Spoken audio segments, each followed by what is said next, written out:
Have you ever wondered about those books in history that you probably have never read, but have changed the way that you have thought about history, have discussed history with your friends, have watched history, have read about it in your textbooks, but you definitely didn't learn about these books in high school or in college unless you took a very specific class at undergrad, or if you studied history in grad school? Well, we're going to talk about one of those books today.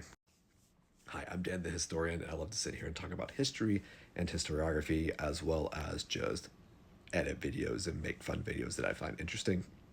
And if you like history, like historiography, or just like a bunch of random memes, follow me at Dan the Historian. Hit those follows, those likes, those shares, those favorites, and stay and watch through the video. You might learn something interesting. So today we're going to be doing something called historiography. Now, some of you may be saying, Dan, the historian, which is me, what is historiography? I've never heard this before. And I'm going to tell you, as someone who did a 4 year degree of history and got his master's in history, that historiography is different than history. Now, history, as you probably remember from high school or the last time you took a history class or watched the History Channel, and it wasn't Ancient Aliens, is just a record, usually a written record of events that happened. What happens, when happens, where it happens, sometimes the why and sometimes the how, but normally the how and the why come from historians or public intellectuals or just random people yapping on the internet. Historiography is a little bit different. Historiography is the study of how interpretations of history change. What arguments do we make? What resources do we use? How do we talk about things? And mostly it's about all the different books on history and how they change. And today, like I mentioned earlier, we're doing Fritz Fischer's Germany's Aims in the First World War. Now here's the thing. If you've ever took a history class and you're like, the First World War and the Second World War kind of seem like a similar war, you're not alone. That idea comes from this man. Now, what this book argued, and while the arguments are less significant than they were 60 plus years ago, is that what Fischer argued in here was that Germany in the First World War had the same exact war plans as they do in World War II. Something called Mitteleuropa, or the Ostplan, in World War II, and that there is this special history path that Germany follows called Sonderweg, literally mean special path, that German history is somehow special and unique from your other European histories or other histories in general. Now, the basis for Fischer's argument came from this one document found in the diplomatic archives, and he based his entire thesis, again, like we mentioned before, that World War II and World War One had very similar foreign policy goals, essentially the same war, the same outcomes, is just based on one document that was found dated to September of 1914. And the man responsible for this book and for this change in our thinking and understanding of the two world wars, which before his book most people saw as two separate entities, unless you were a Marxist or communist historian, is this man, Fritz Fischer. Now, Fischer is a very interesting guy.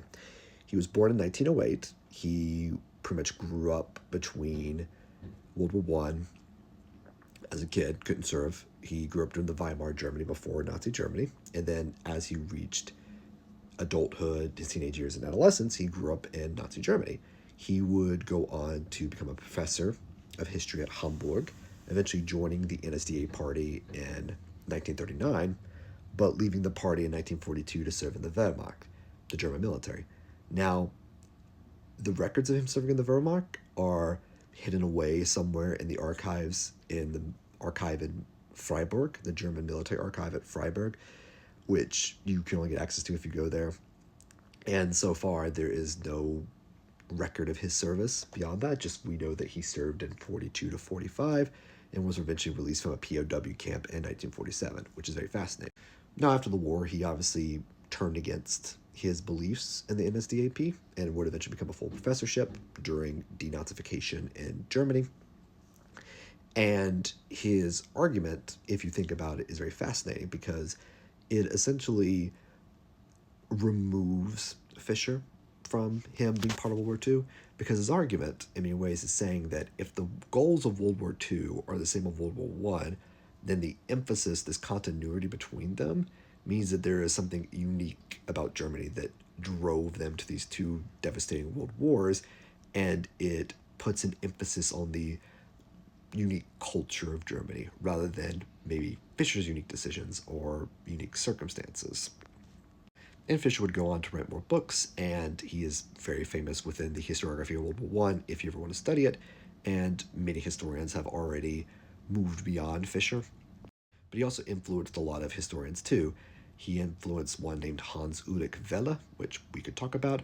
He also influenced a man maybe some of you know named Daniel Goldhagen and his emphasis on Germany being a somewhat unique and special culture. Goldhagen would use this argument to stress that the Holocaust happened because Germany has a unique eliminationist anti Semitism, which I disagree with, but that's a whole nother argument. And so, yeah, that's just a quick overview of the historiography of World War One, of German history, of Fischer himself, and of Germany's aims in the First World War. This book is available on Amazon. There's updated copies of it. The original publication was in 1961 in German. And if you're interested, go check it out. And if you want to hear more, again, Dan the Historian, follow me. Maybe I'll dig into some more unique books and authors in German history and European history or any history in general. Just let me know in the comments.